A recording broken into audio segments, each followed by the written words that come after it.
Aristotle causation theory. Causation theory देखिए, metaphysics में हम मेटाफिजिक्स के जो बेसिक क्वेश्चंस हैं, मेटाफिजिक्स जिन क्वेश्चंस की सर्च करता है, उसमें एक क्वेश्चन है कॉजेशन, कारण। जैसा कि हम जानते हैं कि जब हम मेटाफिजिक्स पढ़ते हैं तो इसके कुछ बेसिक मूलभूत प्रश्नों का हमें उत्तर देना होता है। जब हम पढ़ रहे हैं कि पर्टिकुलर फिलोसफर की मेटाफिजिक्स क्या है, तो एक्चुअल में हम पढ़ रहे हैं स्टडी ऑफ रियलिटी। वो किन चीज़ों को रियल कह रहा है, सत्ता का अध्ययन करते हैं, जिसमें हम which things are real, what are the fundamental unit of reality, that is substance, type of fundamental unit of reality, nature of reality, forces of reality। उसी में है causation, कारण। कारण वहां खड़ा होता है जहां पर किसी तरह का परिवर्तन, किसी तरह का चेंज दिखाया जाता है। तो जब हम फिजिक्स की मेटाफिजिक्स पढ़ते हैं तब भी हम क्या खोजते हैं और चीजों के अलावा? कारण। एक चीज दूसरी चीज में परिवर्तित कैसे होती है। अब ये प्लेटो में नहीं था, क्योंकि प्लेटो में परिवर्तन होता ही नहीं। प्लेटो के आइडियाज सर्टेन हैं और वो कभी बदलते ही नहीं है, तो वहां पे फिर प्रश्न ही नहीं उठता परिवर्तन का। बट एरिस्टोटल ऑनवर्ड्स कॉजेशन है। तो मेटाफिजिक्स में ही हम, जब हम मेटाफिजिक्स की बात कर रहे हैं, तो एक्चुअल में हम बाकी चीजों के अलावा एरिस्टोटल में हमें कॉजेशन और एक्चुअलिटी एंड पोटेंशियलिटी पोटेंशियलिटी, इसको कॉजेशन को हम बोलेंगे कारणता। कारणता का सिद्धांत, एक्चुअलिटी मतलब वास्तविकता, और पोटेंशियलिटी का मतलब संभाव्यता।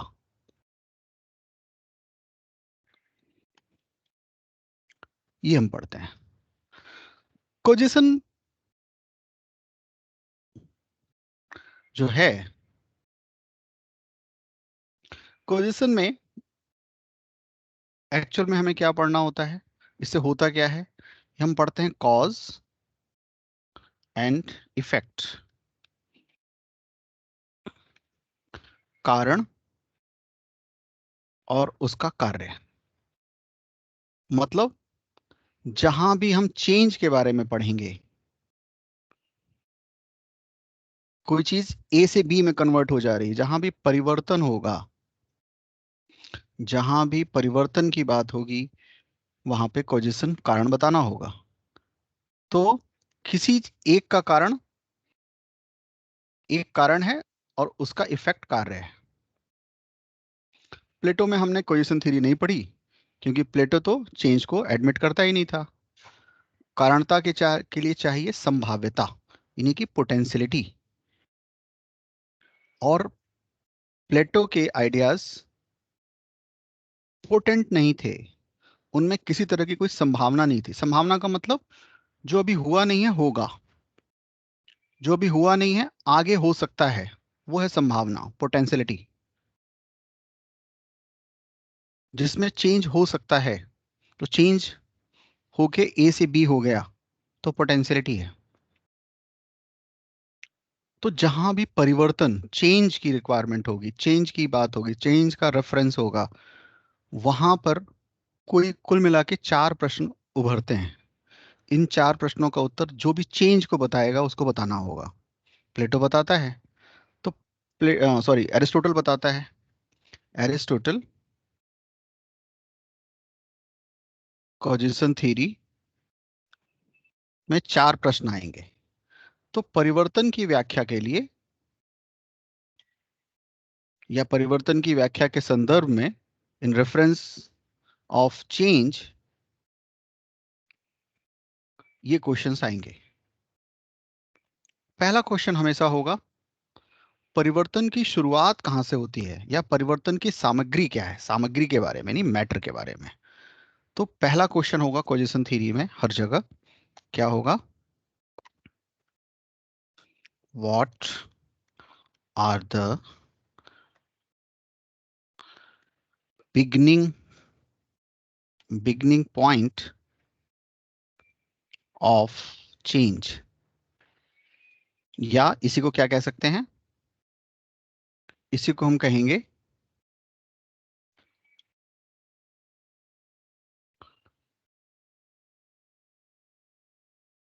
Material of change. Material of change.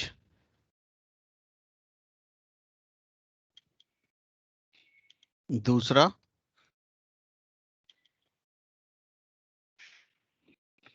पहला मटेरियल कौन सा होगा, या जहां से चेंज की शुरुआत होगी। दूसरा, वो कौन सा एजेंट होगा जो चेंज लाएगा, परिवर्तन कौन करेगा, वो एजेंट कौन होगा। तो सेकंड क्वेश्चन लिख लो, who is the agent of change. परिवर्तन का कारक कौन होगा, परिवर्तन करता कौन है। दूसरा प्रश्न ये हो गया। तीसरा क्वेश्चन होगा, direction of the change. Direction of the change, परिवर्तन की दिशा क्या होगी, किस दिशा में, किस डायरेक्शन में चेंज होगा।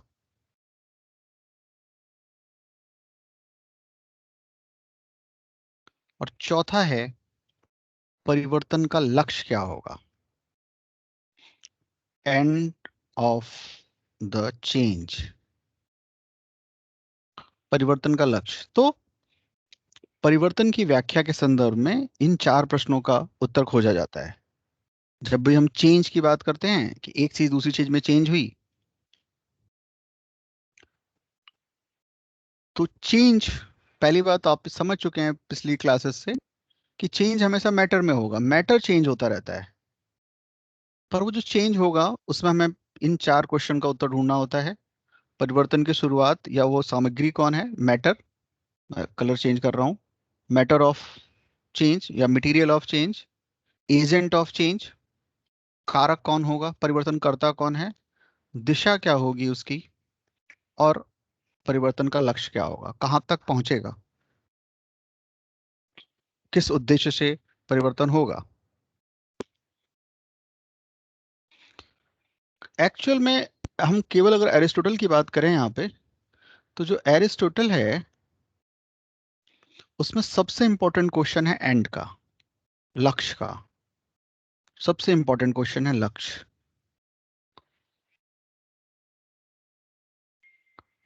एरिस्टोटल ने सारे चेंजेस, एरिस्टोटल में जितने भी चेंजेस होंगे किसी लक्ष्य, किसी एंड को प्राप्त करने के लिए होंगे।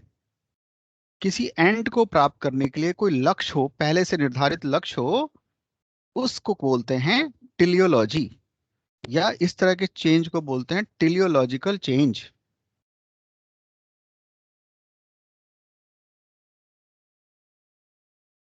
टिलियोलॉजिकल, टिलियोलॉजिकल मतलब पर्पसफुल। जो चेंज किसी पर्पस को फुलफिल करने के लिए होता है वो टिलियोलॉजिकल चेंजेस कहलाते हैं। तो मैं यहां बता दूं आपको, चेंज, चेंज भी 2 तरह के हो सकते हैं। एक है एरिस्टोटल वाला, क्या है, टिलियोलॉजिकल, TELEOLOGICAL,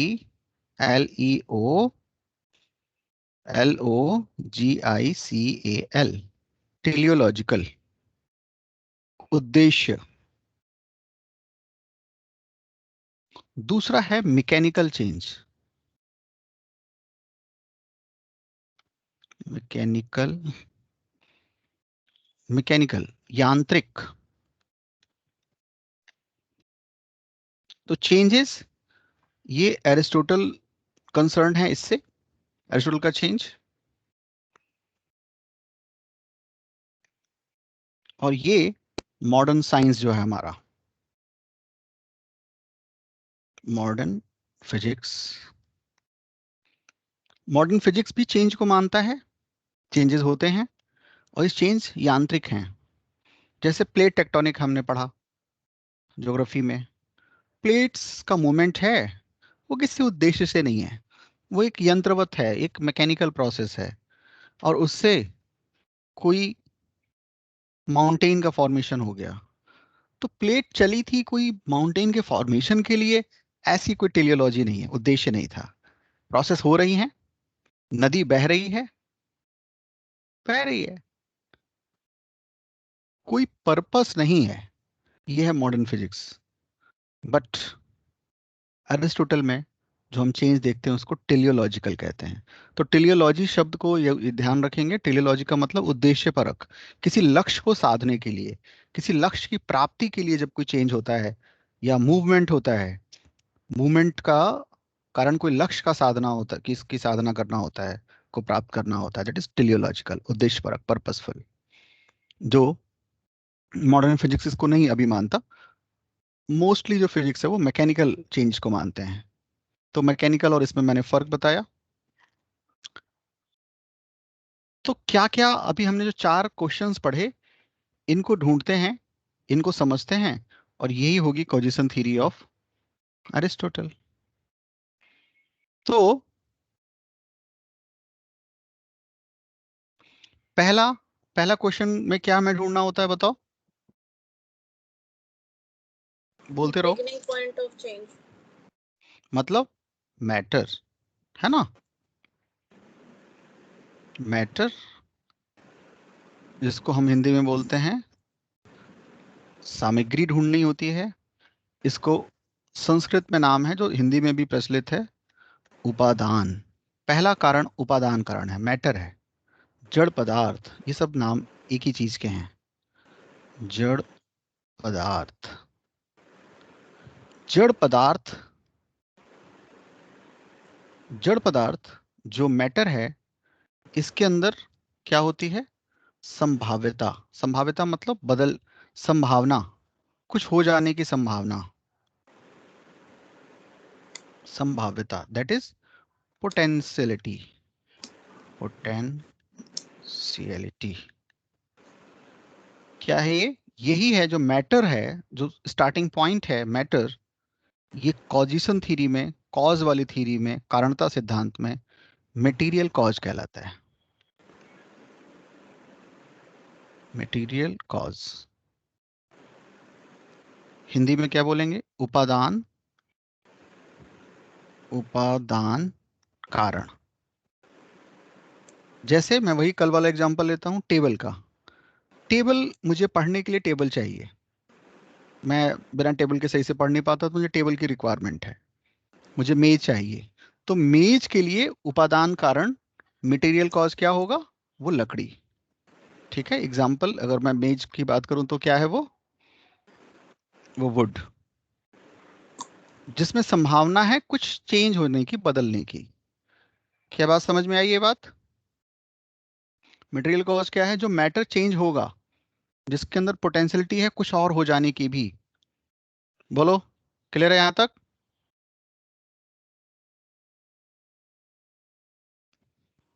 यस सर। अब ये मटेरियल अपने आप तो चेंज होगा नहीं, इसमें कुछ इसके अंदर इफिशियंसी लाने के लिए, इसकी ये इफिशिएंट हो, इसकी संभावना दिखाई दे, इसकी इफिशियंसी आए, इसके अंदर कुछ मूवमेंट आए, तो इसकी इफिशियंसी के लिए,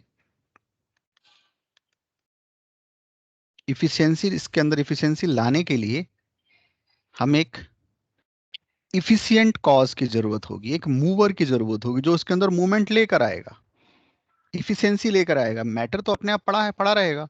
लकड़ी कहीं पड़ी है, पड़ी रहे, हजारों साल तक पड़ी रहे, वो मेज थोड़ा ना बन सकती है।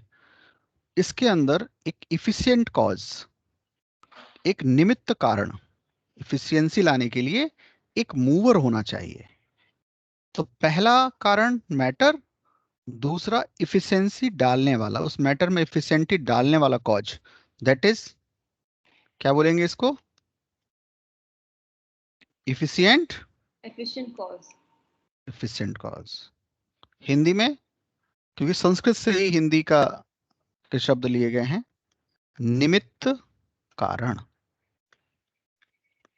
निमित्त कारण क्या करेगा? इफिशियंसी लेकर आएगा, किसमें? इस मैटर में। तो मैटर में इफिशियंसी लाने का काम करेगा। तो इस टेबल के लिए कौन होगा बताओ? टेबल के लिए इफिशिएंट कॉज कौन होगा? वो कारपेंटर, वो लकड़ी। बढ़ई, जो उसके अंदर इफिशियंसी लेकर आएगा। तो लकड़ी में इफिशियंसी लाने वाला बढ़ई, उसके अंदर उसके अंदर वो मूवर होगा, वो उसके अंदर इफिशियंसी लेकर आएगा, उसकी पोटेंशियलिटी को वो साधने का काम करेगा, उसके अंदर वो मूवमेंट लेकर आएगा। क्योंकि मेरा उद्देश्य लकड़ी से पूरा नहीं हो रहा है, मुझे टेबल से मेरा उद्देश्य पूरा होगा। जो रॉ लकड़ी पड़ी हुई है, तो efficiency, efficiency cause, efficient cause है ये। तीसरा हमने क्वेश्चन क्या ढूंढा था, याद करो अभी अभी? तीसरा क्वेश्चन का आंसर क्या देना होता है? Direction of change. Direction of change, किस डायरेक्शन में, किस डायरेक्शन में वो मूव करेगा? डायरेक्शन क्या होगा एक्चुअल में? किस आकार में, उसका आकार क्या आने वाला है? आकार, फॉर्म।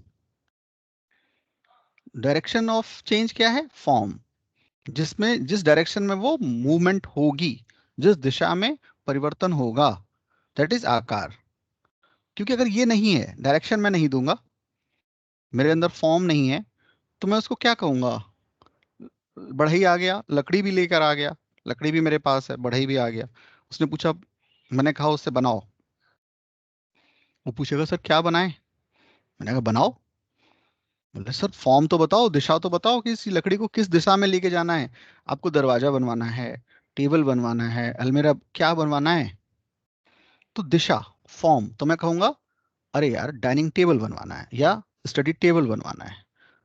तो तीसरा क्या है? फॉर्म। पहला मटेरियल, दूसरा इफिशिएंट कॉज यानी कि इफिशियंसी डालने वाला मूवर,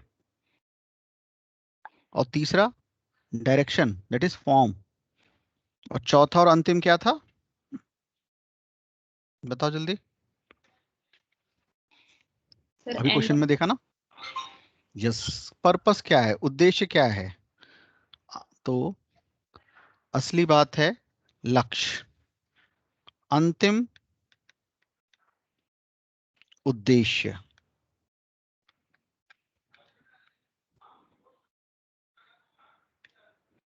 उद्देश्य, उद्देश्य मतलब लक्ष्य, मतलब फाइनल कॉज, जिसके लिए ये सारा का सारा काम किया गया, जहां तक मुझे फाइनली पहुंचना है। तो सीरीज में तो आपको लगेगा कि फाइनल कॉज सबसे लास्ट में आया, बट एक्चुअल में देखेंगे तो सबसे पहले होगा। सबसे पहले मुझे एक लक्ष्य की जरूरत थी, मुझे जरूरत थी कि यार टेबल चाहिए मुझे, स्टडी टेबल या डाइनिंग टेबल। तो फाइनल कॉज होता सबसे पहले है, पर सीरीज में लगता है सबसे बाद में।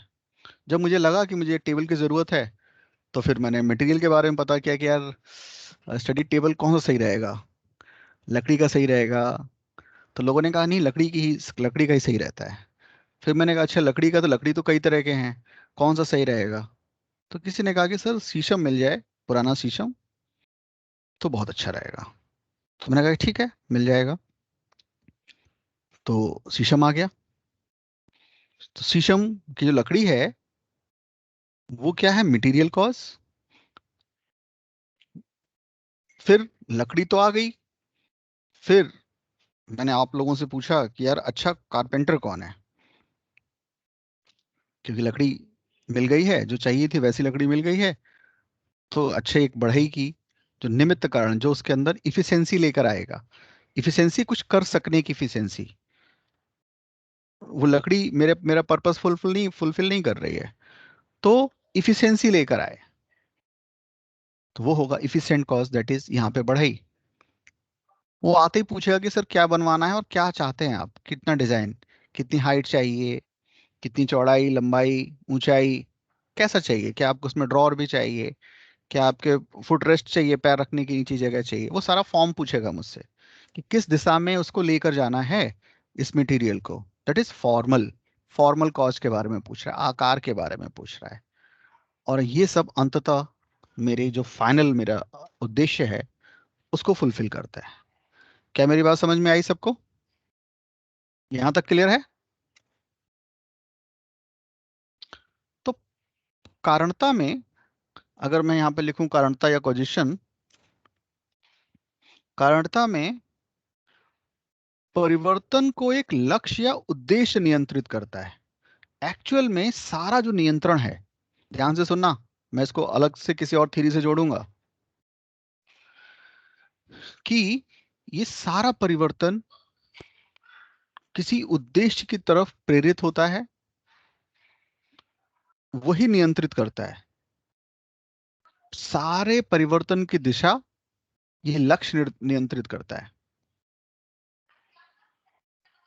इसलिए परिवर्तन पर आधारित कारणता उद्देश्य परक कारणता है। यही है टेलियोलॉजिकल कॉजिशन।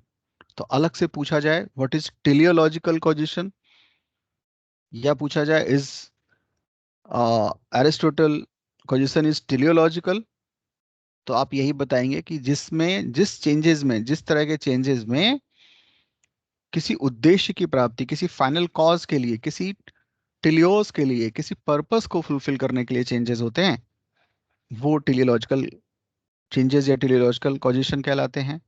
ये मॉडर्न फिजिक्स से इस तरह से डिफरेंट हैं। मॉडर्न फिजिक्स किसी टेलियोलॉजी में बिलीव नहीं करता। मॉडर्न फिजिक्स में जो भी चेंजेस हैं वो मैकेनिकल हैं। तो ये बात है। तो मैं सारी बातों को समेटूं अगर, तो एक तो हो गया मेरे पास इसमें पूरी पोजीशन में, एक तो है मटेरियल, मटेरियल कॉज, दूसरा हो गया इफिशिएंट,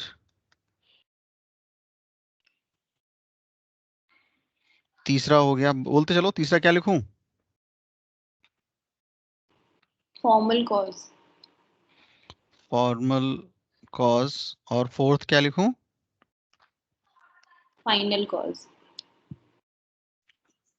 ये मेरे पास है, हिंदी वालों के लिए भी मैं लिख दे रहा हूं यहाँ पे।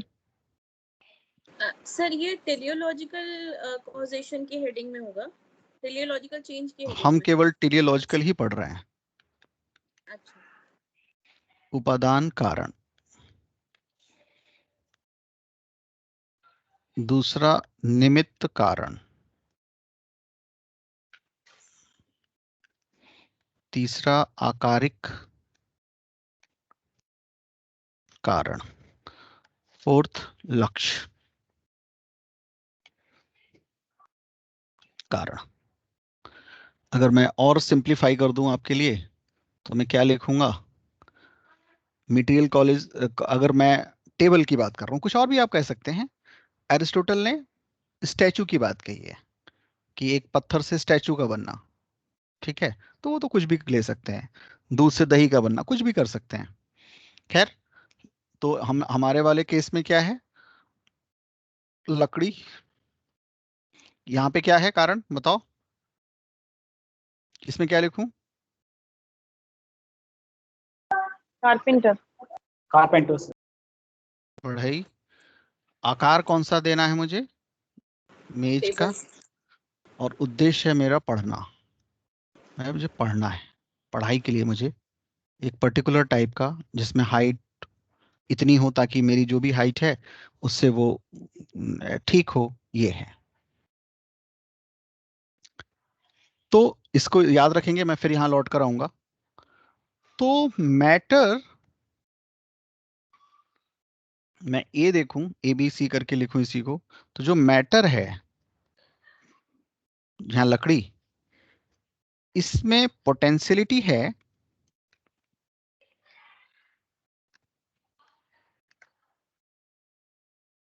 एक्चुअलिटी में कन्वर्ट होने की।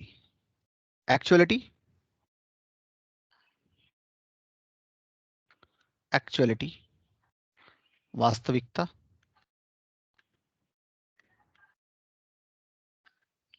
वास्तविकता क्या है? टेबल में कन्वर्ट हो जाए, मेज में कन्वर्ट हो जाए। मैटर की पोटेंशियलिटी है कि वो टेबल में कन्वर्ट हो। अब इसने क्या किया, पहले तो इसने चार कॉज बताए, चार कॉजेस जो कि सभी कारणता में आते हैं। हम मैकेनिकल थोड़ा सा पढ़ेंगे, कंपेयर करेंगे मॉडर्न फिजिक्स, वहां भी चार होंगे। एरिस्टोटल ने कहा कि ये चार हैं तो, बट इनको हम दो में कन्वर्ट कर सकते हैं। ये सारी बातों को हम दो में कन्वर्ट कर सकते हैं। दो कौन से? पहला तो हमें मैटर चाहिए, पहला तो हमें चाहिए मैटर,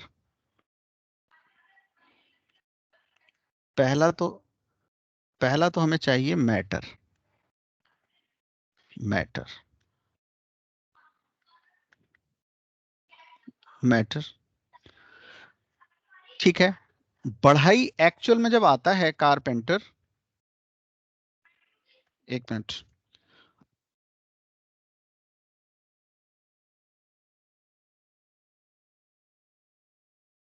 तो ये जो मैटर की मुझे जरूरत है पहले तो, फिर जो ये एक्चुअल में जो बढ़ाई आता है, क्योंकि क्या कर रहा है एरिस्टोटल, इन चार को दो में कन्वर्ट कर दे रहा है। एरिस्टोटल अगेन कहता है वैसे तो ये चार हैं, बट इसको हम दो में भी कन्वर्ट कर सकते हैं, मैटर और फॉर्म में। मैटर हो गया लकड़ी, लकड़ी हो गई यहाँ पे मैटर, और दूसरा फॉर्म में भी, फॉर्म में खाली मैटर और फॉर्म की हम बात कर सकते हैं। ये जो बाकी के तीन हैं उसको एक में ही कन्वर्ट कर सकते हैं, दैट इज फॉर्म। तो केवल फॉर्म और मैटर बचेगा।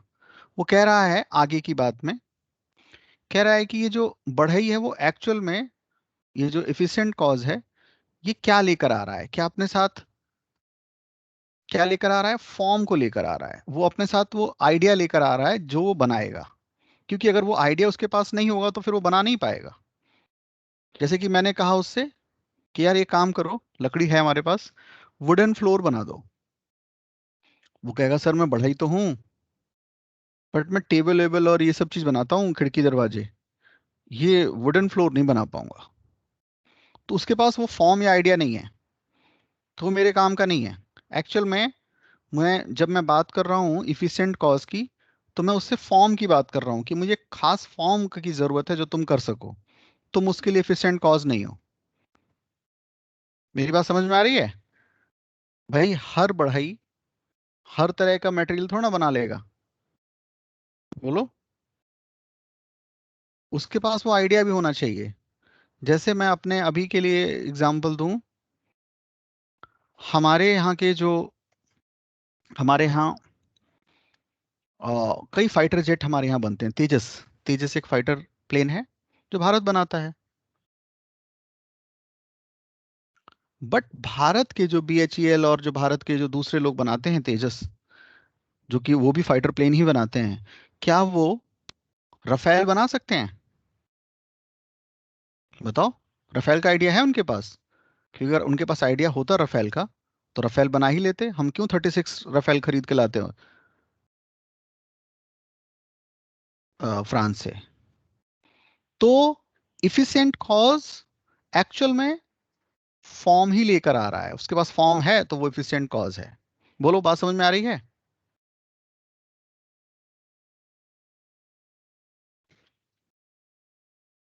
तो मेरी आवाज आ रही है आप लोगों को? Yes sir. Yes, sir. Okay. तो मैटर और फॉर्म, मैटर हो गया, और ये बढ़ई मेज और टेबल, यानी इफिशिएंट कॉज, फॉर्मल कॉज और फाइनल कॉज। एक्चुअल में हम बात कर रहे हैं फॉर्म का ही।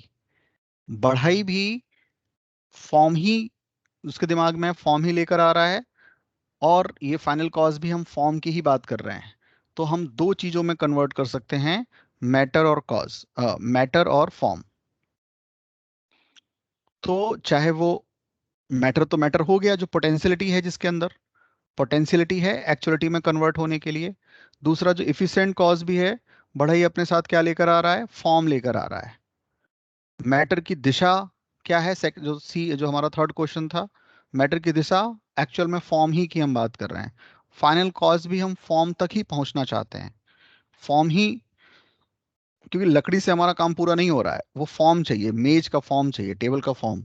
तो एक्चुअल में अगर हम सारी बातों को समेटें, तो दैट इज, एक्चुअल में हम क्या चाह रहे हैं, हम चाह रहे हैं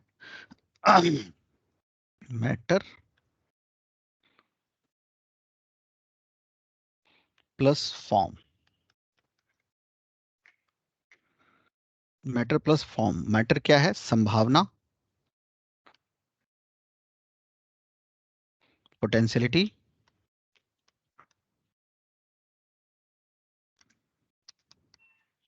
और फॉर्म है वास्तविकता, दैट इज एक्चुअलिटी।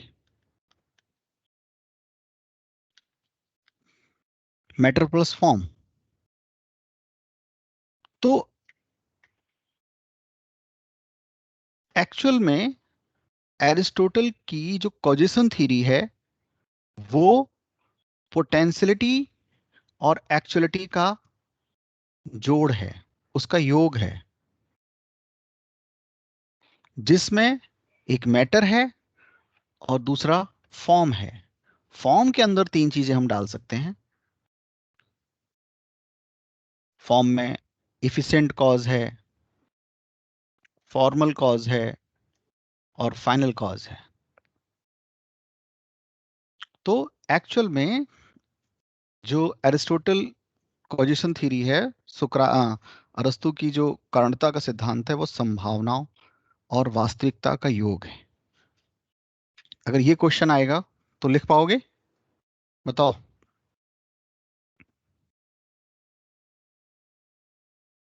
हम्म।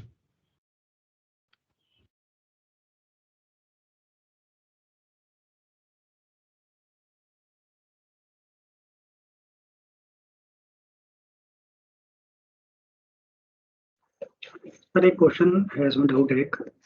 हम्म। जो अरिस्टोटल की अपनी थ्योरी है फिर, फॉर्म्ड मैटर, हम्म। जिसमें वो ये कह रहा है कि मैटर में ही फॉर्म है। हम्म। यहाँ पर हमारे पास जो फॉर्म है वो है मैटर में ही, जो वो हम्म। कारपेंटर है वो भी एक मैटर ही है। हम्म। बट जो एक्चुअल मैटर है लकड़ी, उससे हम्म। वो अलग है। हम्म। तो जो इनिशियली जो अरिस्टोटल ने बोला कि फॉर्म्ड मैटर, जो मैटर है उसी में फॉर्म है, वो सर हम्म। फिर अलग नहीं हो गया इससे? हाँ, जो लकड़ी पड़ी है वो फॉर्म तो है, पर मेरा लेकिन उद्देश्य किसी और फॉर्म की है। नहीं, लकड़ी तो मैटर मेरा हो गई ना उद्देश्य सर। क्या, लकड़ी तो मैटर हो गई, लकड़ी मैटर है, ठीक है। और फॉर्म मेरे पास किसी कारपेंटर के पास हो गया। नहीं नहीं नहीं, मेरी बात समझो। प्लेटो, एरिस्टोटल में फॉर्म और मैटर अलग अलग नहीं है। हर मैटर अपने फॉर्म के साथ ही है। बट मैं देख रहा हूँ, एक ऐसे मैटर को देख रहा हूँ जिसके अंदर ऑलरेडी फॉर्म है। बट मैं एक ऐसे मैटर को देख रहा हूँ जिसके अंदर पोटेंशियलिटी हो कुछ और होने की। मेरे दिमाग में एक्चुअल जो है ना, वो है एक टेबल का आइडिया। ठीक है, ओके, बात समझ में आ रही यस, है। Yes sir. और ये जो मैटर पड़ा हुआ है, जैसे लकड़ी, लकड़ी तो मैटर है ही, साथ में एक जिस भी फॉर्म में है, फॉर्म भी पड़ा है, रॉ लकड़ी पड़ी है, वो अपने आप में फॉर्म भी है। बट ये वाला फॉर्म मेरा काम का नहीं है। मेरा जो फाइनल कॉज है वो है स्टडी टेबल। तो अगर उस पोटेंशियलिटी है उस मैटर में, उस स्टडी टेबल में चेंज होने की, तो वो चेंज लेकर आ रहा है कारपेंटर। ठीक है, बात समझ में आ रही है। सर यहाँ हम्म। पे थोड़ा सा फिर इसमें कंफ्यूजन हो रहा है। ये जो हम लकड़ी का फॉर्म की बात कर रहे हैं, ये हम फिर आइडिया की बात नहीं कर रहे हैं, हम आकृति की बात कर रहे हैं, फिर आकार की हाँ, बात नहीं कर रहे हैं। यहाँ पर ना आकृति और आकार इसके लिए अलग अलग नहीं है अरिस्टोटल के लिए। अरिस्टोटल आकृति आकार हम कब बात कर रहे थे? जब हम एक यूनिवर्सल और एक बात कर रहे थे मटेरियल की। यहाँ पे तो जितने भी मैटर हैं, जितने भी पर्टिकुलर्स हैं, वो सब अलग अलग हैं, यूनिक हैं। कॉमन तो कुछ है ही नहीं। बात समझ में आ रही है?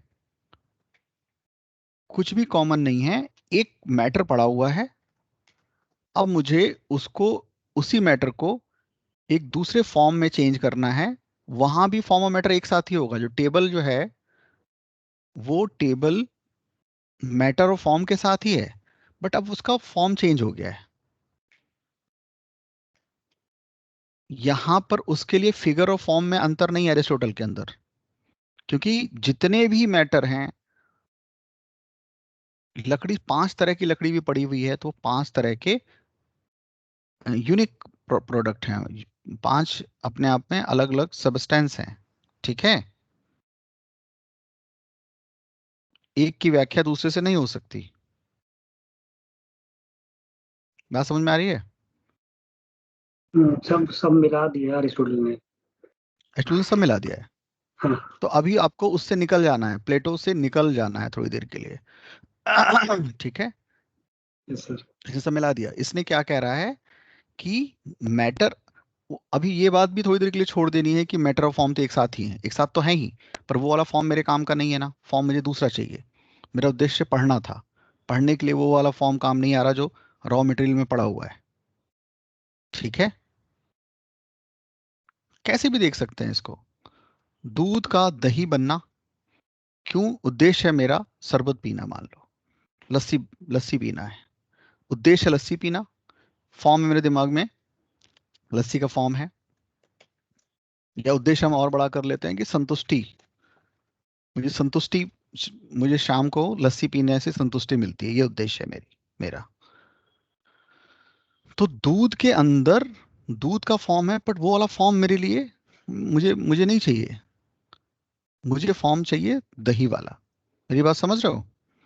दूध मटेरियल भी है और फॉर्म भी है, बट वो वाला मुझे फॉर्म नहीं चाहिए। पर दूध के अंदर पोटेंशियलिटी है मेरे वाले फॉर्म को पूरा करने के लिए, या मेरे वाले उद्देश्य की पूर्ति के लिए। तो मैंने दूध को दही में कन्वर्ट किया। वो बैक्टीरिया थे उसके अंदर, और उन्होंने उसको दही में कन्वर्ट किया। दही एक फॉर्म है, और अंततः उसका उद्देश्य था मुझे सेटिस्फाई करना, मेरे सेटिस्फैक्टरी, वो जो शरबत पीने का आनंद, लस्सी पीने का आनंद। बात समझ में आई?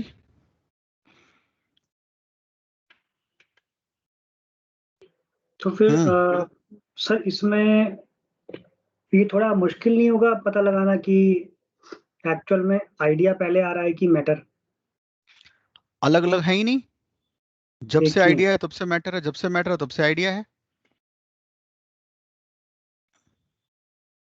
एक्चुअल वर्ल्ड में दोनों में कभी कोई पहले या बाद में था ही नहीं। ऐसा कभी नहीं था कि मैटर हो और उसके बीच में कोई फॉर्म ना हो, या फॉर्म हो विदाउट मैटर हो। ये केवल कल्पना है, और ऐसी कल्पना वो आगे करेगा, अभी नहीं कर रहा है। ठीक है, यस। यही बात जैन धर्म में भी हम देखेंगे। जैन धर्म कभी नहीं मानता कि इस दुनिया की शुरुआत कभी हुई। वो कह रहा है ऐसी ही थी, किसी ने स्टार्ट किया, ऐसा कुछ नहीं मानते वो। जैन धर्म का मतलब, धर्म से मतलब नहीं है मेरा, जैन फिलॉसफी से मतलब है, जिस पे धर्म टिका है, जैन धर्म। तो अलग अलग समझ है। अभी हम तुलना करते हैं, ये एक बार क्वेश्चन आ चुका है, आगे भी आ सकता है।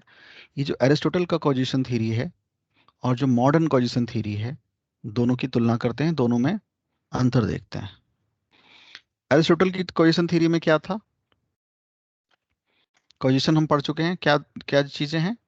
2 कॉज पहले आते हैं। कौन कौन से? मटेरियल कॉज, और दूसरा कौन सा है? efficient cause. Efficient cause. Material cause तो खैर मटेरियल तो चाहिए ही, मॉडर्न फिजिक्स में भी मटेरियल कॉज है तो मैटर तो यहाँ भी है, बट इफिशिएंट कॉज यहाँ नहीं है। यहाँ पे कोई भी करने वाला नहीं है, मैकेनिकल है। प्लेट टेक्टोनिक मैकेनिकल है, कोई कर नहीं रहा है। ऐसा नहीं है कि कोई किसी ने इधर बढ़ाया किसी ने इधर का बढ़ाया और टकरा गए, टकरा के फिर वो पहाड़ बन गए।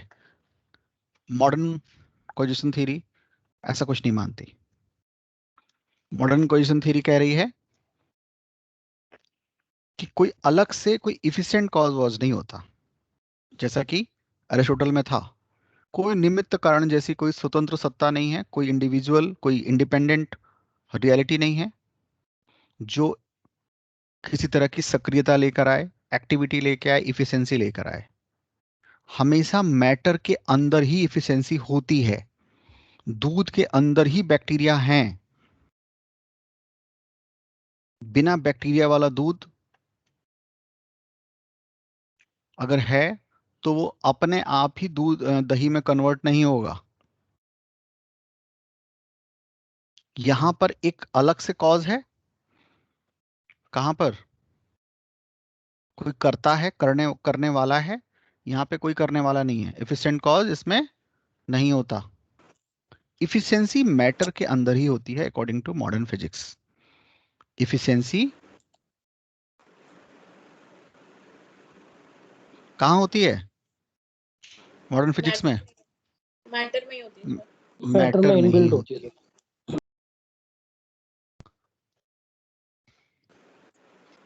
सर क्या? सर जो एरिस्टोटल कॉजेशन है, फिर क्या हम ये कह सकते हैं कि एरिस्टोटल के अकॉर्डिंग जब भी कोई मटेरियल कॉज होगा वहां पे एक एफिशिएंट कॉज होना कंपलसरी है? अगर उसको किसी फॉर्म में कन्वर्ट होना है, नेक्स्ट अगर किसी वो पोटेंशियल है किसी एक्चुअलिटी के लिए, चेंज अगर है तो वहां पे कौन है? इफिशिएंट कॉज है। इस दुनिया में जितने चेंजेस हैं उसके लिए कोई इफिशिएंट कॉज है। कोई बढ़ई है, कोई कुम्हार है, कोई व्यक्ति है। इस दुनिया को बनाने में, क्योंकि वो तो मनुष्य का है नहीं, फिर वहां पे उसको ईश्वर मानना पड़ेगा। क्योंकि जब हर चीज का कॉज है, हर चीज का कोई इफिशिएंट कॉज है, कुछ कोई करने वाला है, कोई परिवर्तन लाने वाला है अकॉर्डिंग टू एरिस्टोटल, तो वो वहां पर फिर उसको गॉड मानना होगा। और जो गॉड है, गॉड को वो वाला क्रिश्चियनिटी और इस्लाम और हिंदुज्म वाला गॉड नहीं है। हिंदुज्म तो खैर कहना ही बेकार, हिंदुज्म में तो बहुत मिक्स थीरी है। हमारे यहाँ रित है, रित मैंने बताया था आपको, RTA, रित, ऋग्वेद में। तो ये क्रिश्चियनिटी और इस्लाम वाला गॉड नहीं है, ये गॉड है नियम वाला, जो करने वाला, करता। उस शरीर वाला गॉड नहीं है ये। खैर शरीर वाला गॉड तो हिंदुओं में है, पर कोई ना कोई करता होगा, वो किसी भी फॉर्म में हो, चाहे वो शरीरी हो या अशरीरी हो। जहां भी चेंज है वहां पर एक इफिशिएंट कॉज है according to Aristotle. Modern physics में कोई अलग से कोई इंडिपेंडेंट रियलिटी नहीं है जो चेंज लाती है। इफिशिएंट मैटर का मतलब ही है कि उसके अंदर किसी चीज को लेकर अपनी इफिशिएंसी होगी। इफिशिएंसी मैटर में होती है according to modern causation theory. यहां पर कोई इफिशिएंट कॉज की रिक्वायरमेंट है। आगे बढ़ते हैं। सर फिर अगर इस तरह से देखें तो फिर यहाँ सर मतलब मॉडर्न कॉजेशन थ्योरी में भी तो अगर कोई, जैसे यहाँ पे हम कह रहे हैं कि अगर कोई एफिशिएंट कॉज नहीं है तो हम उसे गॉड या रित मान लेंगे, वही बात सर क्या मॉडर्न कॉजेशन थ्योरी में लागू नहीं होती कि मैटर में पोटेंशियलिटी तो है बट उसको जो वो चेंज हो रहा है तो वहां पे भी गॉड इम्प्लाइड है? नहीं नहीं, गॉड वॉड की जरूरत नहीं है भाई। चीजें बदल रही हैं, नदियां बह रही हैं, प्लेट टेक्टोनिक हो रहा है, प्लेट्स आपस में मूवमेंट कर रही हैं, उनको कोई करा रहा है ऐसा कुछ नहीं है। जो जो वो करा रहा है आप समझ भी रही हो, मैकेनिकल है। प्लेट कैसे मूव कर रहे हैं तो हमने देखा, ज्योग्राफी में हम जानते हैं कि मूव उनका मूवमेंट कोई पर्पस नहीं है, वो मैकेनिकली मूव कर रही हैं, सब कुछ मैकेनिकल हो रहा है।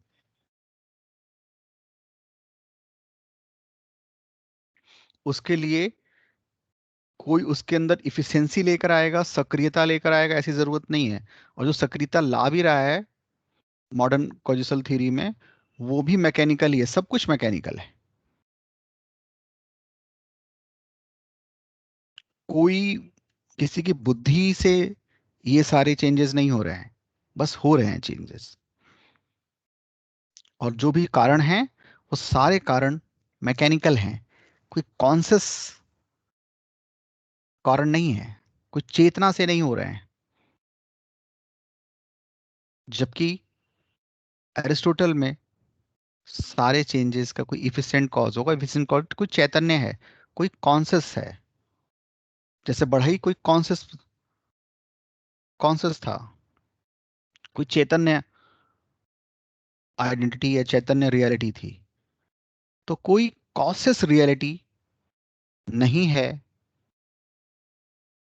मॉडर्न कॉजल थ्योरी में, जबकि एरिस्टोटल के कॉजिशन थ्योरी में हमेशा चेंज कोई कोई जिसके पास कॉन्शियस है, चेतना है, चैतन्य सत्ता लेकर आती है। दोनों का फर्क पता चला? बढ़े आगे। Yes sir. तीसरा हम देखें, ये वाला साइड हमने कौन सा लिया था?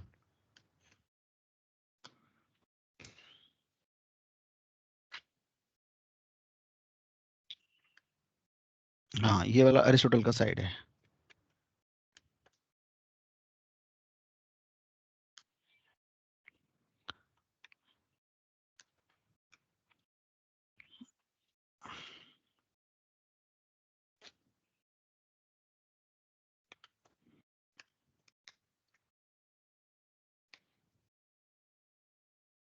हम्म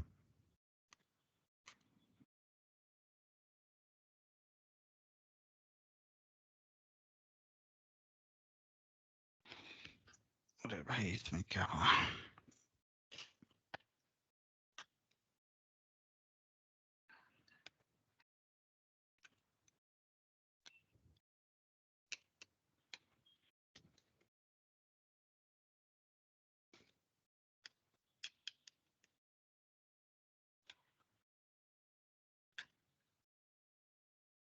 हम्म तीसरा है, हमेशा एरिस्टोटल में चेंज किसी प्री डिटरमिन डायरेक्शन में होती है। प्री डिटरमिन डायरेक्शन का मतलब कोई फॉर्मल कॉज की तरफ होती है। मेरे दिमाग में टेबल का फॉर्म है, या बढ़ई के दिमाग में टेबल का फॉर्म है, तो चेंज यहां पे क्या लिखेंगे?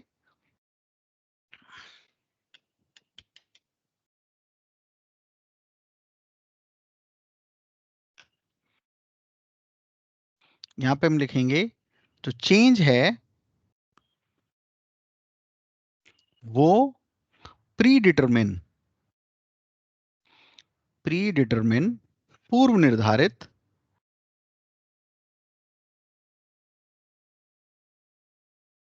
निर्धारित डायरेक्शन में होती है, जिसको हम क्या बोलते हैं? उस डायरेक्शन को क्या बोलते थे? बताओ, अभी तो पढ़ा ना, फॉर्मल Formal. कॉज। जबकि यहां पर वही बात मॉडर्न फिजिक्स में हम इसको क्या कहेंगे? मॉडर्न फिजिक्स में कोई निर्धारण, कोई पहले से फिक्स कोई दिशा विशा नहीं है, मैकेनिकल है, कोई उद्देश्य नहीं है। मैकेनिकल नेचर ऑफ चेंज है यहां, मैकेनिकल नेचर ऑफ चेंज है, दैट इज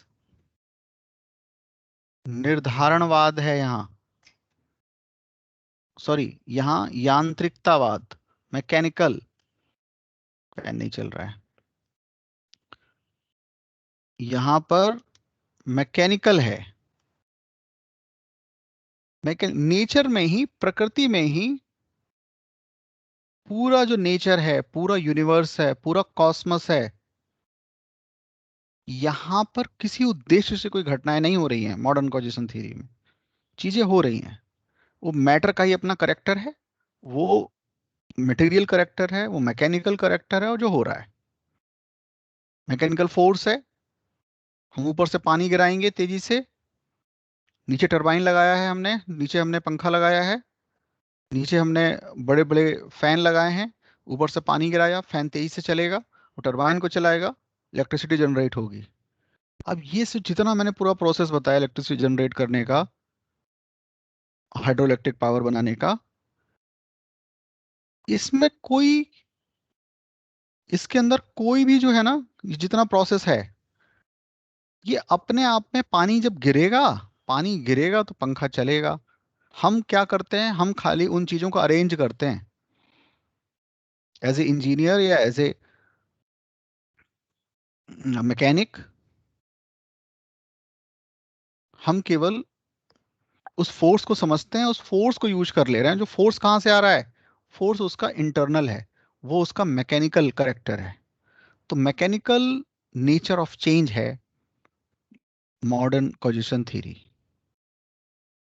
बोलो, क्लियर है यहां तक बात? कोई वेट कर रहा है? हाँ,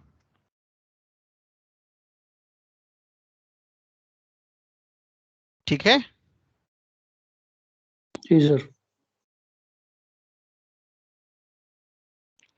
तो ये हम चारों चीजें देखें।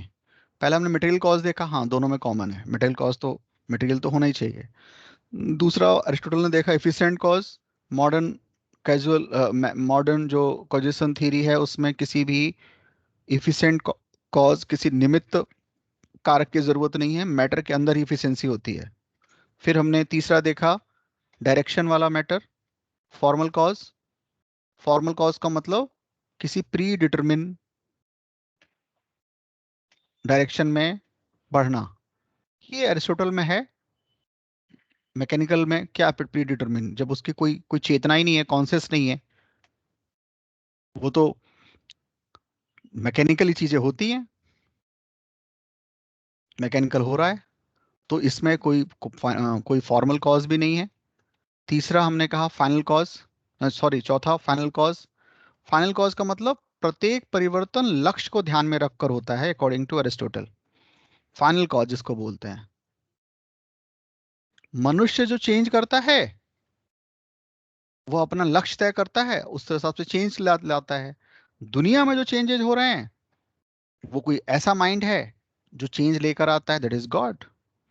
तो सारे परिवर्तन अकॉर्डिंग टू एरिस्टोटल वाले में, एरिस्टोटल कॉजिशन में, किसी लक्ष्य की तरफ है। अगेन मॉडर्न कॉजिशन थ्योरी में कोई लक्ष्य पक्ष नहीं है, ब्रह्मांड का कोई लक्ष्य नहीं है।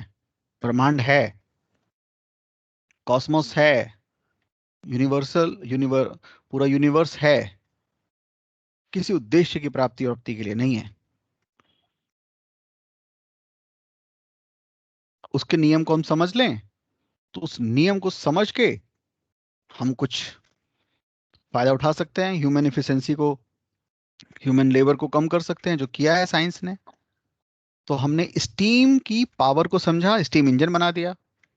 अब स्टीम में कोई ऐसी इच्छा नहीं है कि मैं आज काम करूंगा कि नहीं करूंगा। जो भी स्टीम पे वर्क हो रहा है वो मैकेनिकल है, उसकी कोई अपनी इच्छा या कॉन्शियस के लेवल पे नहीं है। तो जितने भी चेंजेस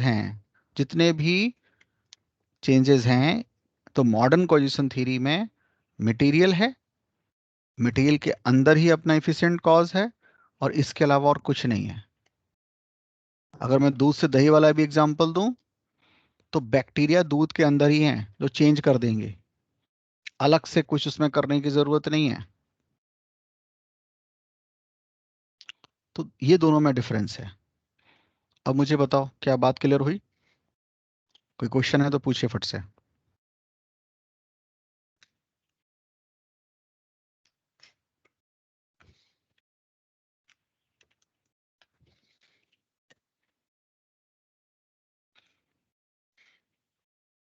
हम्म,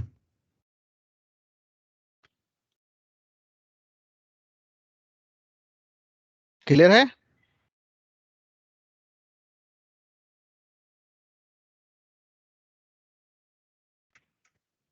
Yes, sir. तो डिफरेंस बताओ फिर मुझे जल्दी से, आप में से कोई भी बताए, Aristotle causation and modern causation theory.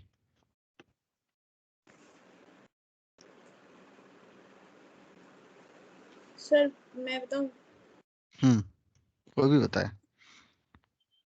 Sir पहला तो मटेरियल कॉज है सर, मतलब यहाँ इसमें जो मटेरियल है उसमें पोटेंशियलिटी है to change into something, but उसके लिए एक एफिशिएंट कॉज चाहिए। मॉडर्न कॉजेशन थ्योरी में मैटर में ही एफिशिएंसी है, तो जो चेंज है वो बहुत मैकेनिकल नेचर का है। दूसरा सर मतलब वही उसको डिफरेंशिएट कर सकते हैं कि एरिस्टोटल कॉजेशन में चेंज के लिए एफिशिएंट कॉज होना कंपलसरी है, अगर नहीं होगा तो हम उसे गॉड या क्रिएटर मान लेंगे। मॉडर्न कॉजेशन थ्योरी में वो चेंज अपने आप होता है।